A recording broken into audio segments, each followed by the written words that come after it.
Most people believe fat loss comes down to one thing: calories in versus calories out. And technically, that sounds scientific, but it's also the biggest oversimplification in modern fitness. Because your body doesn't understand calories. It doesn't count them. It doesn't burn food like petrol in an engine. That idea comes from an old laboratory experiment, burning food to heat water. But your body isn't a bomb calorimeter. Your body understands macronutrients, and it treats each one very differently. In this episode, I'm going to break down exactly what carbohydrates, fats, and proteins actually do in the human body, why calorie deficits only work short term, and why most people regain the weight even when they're doing everything right. And I'll also show you how I structure nutrition inside the 135 system. Not with calorie counting, but with a simple visual, periodized approach that works with your biology instead of fighting it. If you're busy, short on time, and fed up of constantly thinking about food, this episode is essential. So now let's have a look at those 3 macronutrients. The first of those are carbohydrates, then you have fats, and then you have proteins. So let's tackle the carbohydrates first. Carbohydrates are your body's primary energy source, or a primary energy source of the body. They're also used for energy storage. So you can store carbs in the form of glycogen, which you can store in your muscles and also in your liver. Carbs converted into glucose are also your brain's primary fuel source. That's why when you're doing a lot of brain work, your brain actually craves sugars, and why a lot of people love snacking. Carbs are also where the fiber is, so all the fiber you get from your food is actually found in your carbohydrates. Carbs also generally come in 2 forms: refined and complex. So refined carbohydrates is sugar, is a classic refined carbohydrate. White rice, white bread, white wheat, anything that is generally white in color from a carbohydrates perspective is a refined carbs. It doesn't really have a really rich nutritional profile, and it's really just mainly sugar. But then you have your complex carbs. This is where the carbs are covered in its natural form, which has its fiber. It also has other nutrients in that fiber, and it's a much better fuel source, or is a much better carb source for your body because it has a much better nutritional profile. Does that make sense? The next thing about carbohydrates is carbs are relatively cheap. That's why when you go to a restaurant, the restaurant loves filling up your plate with huge amounts of rice, or if you go to a Turkish restaurant, they love giving you the bread beforehand. Do you know why they do that? Because carbs are cheap, and it's a cheap way for you to fill up your stomach. It's also a very cheap way for you to put on excess amounts of fat. So always bear that in mind. Carbs are a cheap fuel source. So the food industry loves filling you up with carbs, because you always feel after you've had that meal or that thing you've bought from the shop, I feel full. But you only feel full for a short period of time. So as mentioned, carbs will fill you up. You will feel full after you've had a big carb meal, but it's very short-lived. And carbs are what I call fast fuel. Now, what do I mean by fast fuel? I mean your body prefers to use carbs in the form of glucose as fuel, because your body's fuel currency isn't carbs, it isn't fats, it isn't proteins. It's something that's known as ATP, adenosine triphosphate. That's what your body's energy currency is. Now, carbs or glucose are very easy for your body to transfer into ATP. So it's your primary and your preferred energy source for the body. So your body always taps into your carb resource or your glucose resource first. Now let's have a look at fats. Fats are also a primary energy source. So you have these two, you have your carbs and your fats.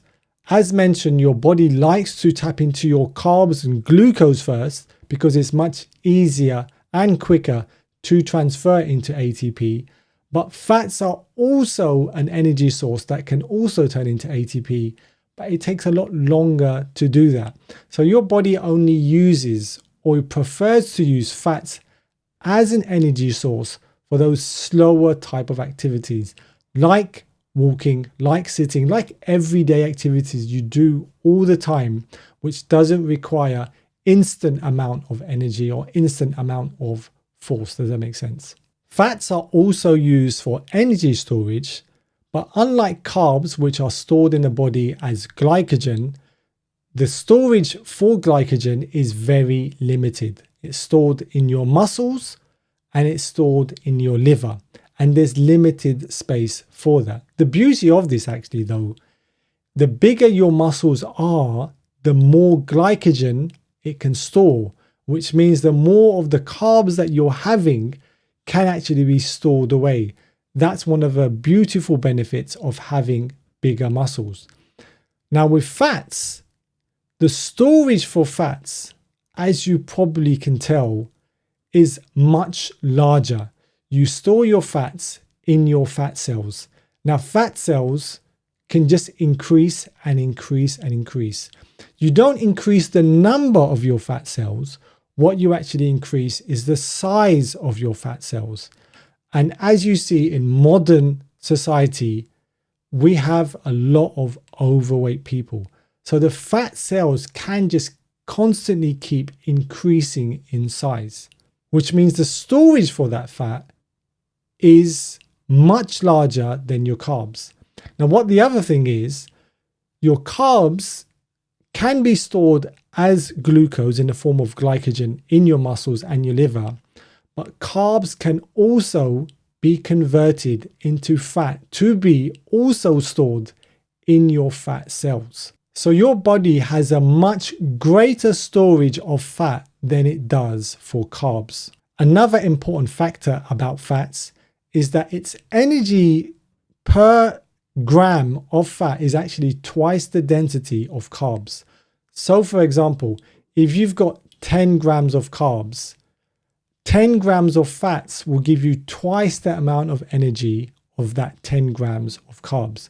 So you do have to be careful with the amount of fats you're eating, because if you're having too much fat, remember it's an energy storage, your body will eventually have to store that energy away, and fat will always be stored in your fat cells.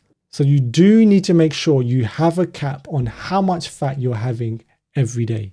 But unlike carbs, which are only used for energy, fat has multiple functions in the body. Fat is used for hormone production. It's also used for vitamin absorption. It's also a fundamental part of the cell structure. Every cell in your body has fat membranes. It's also fundamental for brain function. Did you know that 60% of your brain is actually made up of fat? So fat isn't only an energy source, it also has other fundamental functions for your body. And also, as we are more aware of, there are good fats and bad fats. There's a big debate over this, but what I'd say is try and stick to the pure natural forms of fat. So olive oil, coconut oil, rapeseed oil, nuts and seeds in their raw forms. Try and stick to fats in their raw forms and you'll be in a much better place.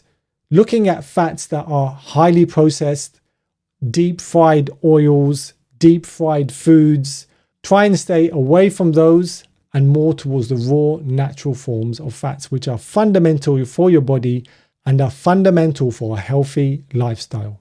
Fats also provide food with their flavor. So if you, for example, have chicken, the chicken breast, which is hardly any fat in, is really dry and doesn't have much flavor. You got to put a lot of seasoning on those chicken breasts to give it some flavor. But the chicken thigh, for example, has a lot more flavor because it has a lot more fat. Also, fat is much more satiating, meaning it keeps you fuller for longer. So as I mentioned about carbs, you could have a huge plate of rice of carbs, but after an hour or 2 hours, you're feeling hungry again. Fats go through the system much slower, so they keep you fuller for longer. And fats are also a slow fuel. Now, what do I mean by slow fuel? So as I mentioned here, as you can see in the list, I put carbs as fast fuel and fats as slow fuel. Now, let me explain that. If you're doing sprinting, your body is primarily going to be using carbs in the form of glycogen. If you're doing a long distance run, your body will be much more likely to be using the fats. Why is that? Because carbs are much quicker to turn into your body's fuel currency, which is ATP, than fats, which is a much longer process. So your body likes to use carbs, fast fuel, for quick, fast, high impact or high strength activities. And it prefers to use fats for the slower, longer duration activities. Does that make sense? So a good way to think about the difference between carbs and fats is carbs are fast fuel and fats are slow fuel. Now let's have a look at proteins. Proteins are the building blocks of your body. It's what the body uses to make skin, nails, hair, and in our case, muscles. Enzymes and hormones are also proteins. Antibodies and immune cells are also made out of proteins, are also protein structures. The structure of the cell is also made up of proteins. And there's something called the thermal effect of protein. Now, what is that? When you consume protein, 30% of the protein you consume is actually used to digest the protein.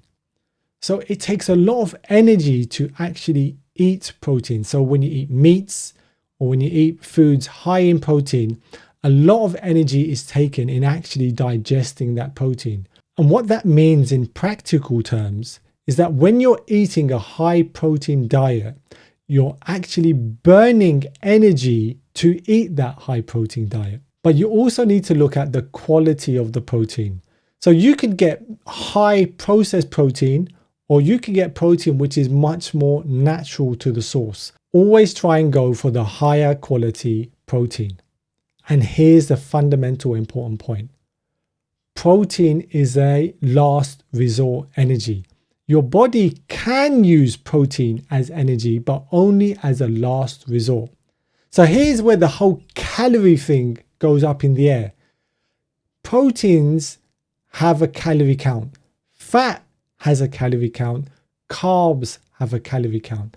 But as you can see, your body utilizes each of these macronutrients in a completely different way. So if you're having 2000 calories of protein compared to 2000 calories of carbs, which of those do you think is going to make you fat? Exactly the 2000 calories of carbs, because you can easily overeat on carbs.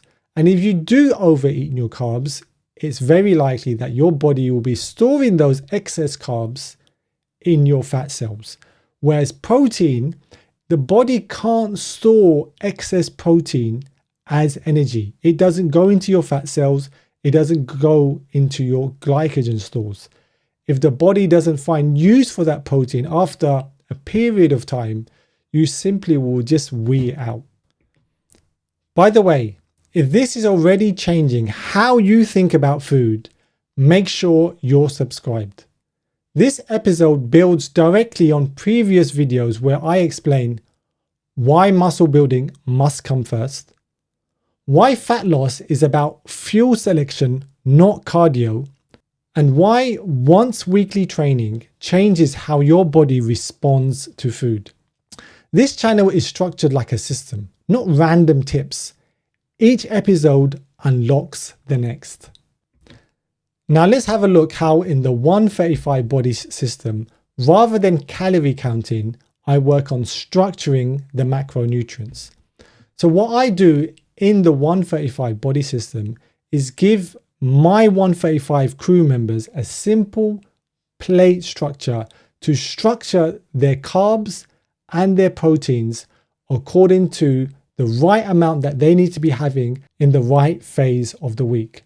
I'll explain that a bit more in the coming slide, but what we have in the 135 body system are medium carb days and low carb days.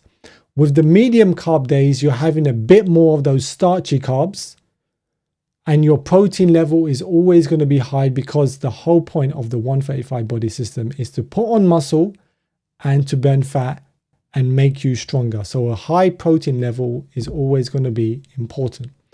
Then we have the low carb days where you're cutting back on those starchy carbs. Because remember, if you're having too much carbs, your body is going to eventually store them as fat, which is what we don't want. But on the medium carb days, which are the days following your training session, you need those extra amount of carbs to give your body the extra energy to create those bigger muscle fibers. Now let's look at what a 7-day split in the 135 body system looks like. So we have essentially 3 different phases. We have your medium carb days, which is the days following your training session. We have your low carb days, which are the days that follow those medium carb days. And then we have a fuel day. Now, this is all possible because of that single 135-minute training session per week. It unlocks all this opportunity. If you're training multiple times a week, you're constantly having to fuel your body with those extra carbs. But because you're only training once a week, you don't need to constantly fuel your body with those excess carbs. So what we're doing in the 135 body system is giving your body the correct nutrients and the correct macronutrients at the correct time when your body needs it. The beautiful thing about the 135 body system is that as you increase the intensity of your training, as you overload your body and your muscles to a greater extent, you actually train less rather than more. So with my more experienced members, they move from a 7-day nutrition cycle to a 14-day nutrition cycle where you're training only once a fortnight.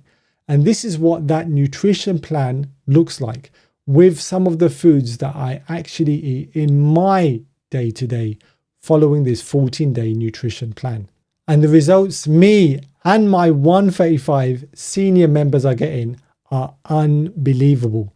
The results are literally off the scale, shedding huge amounts of fat at the same time as putting on significant muscle. If you want to go deeper into this, I've put together a breakdown of how I periodize nutrition across the week inside 135.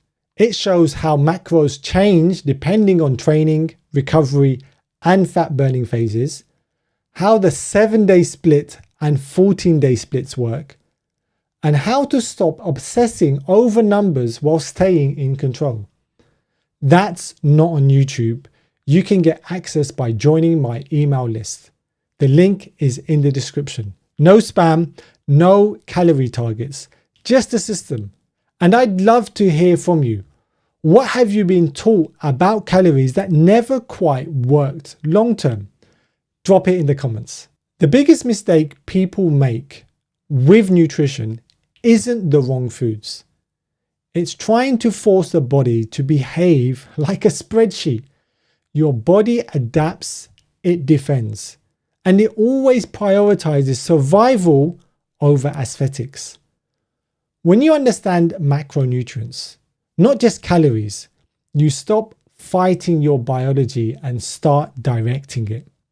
That's why 135 doesn't diet, it sequences. If this episode helped you, the next one goes even deeper into how fat loss actually works once muscle and recovery are in place. Subscribe, watch the next video, and remember, train less, live more.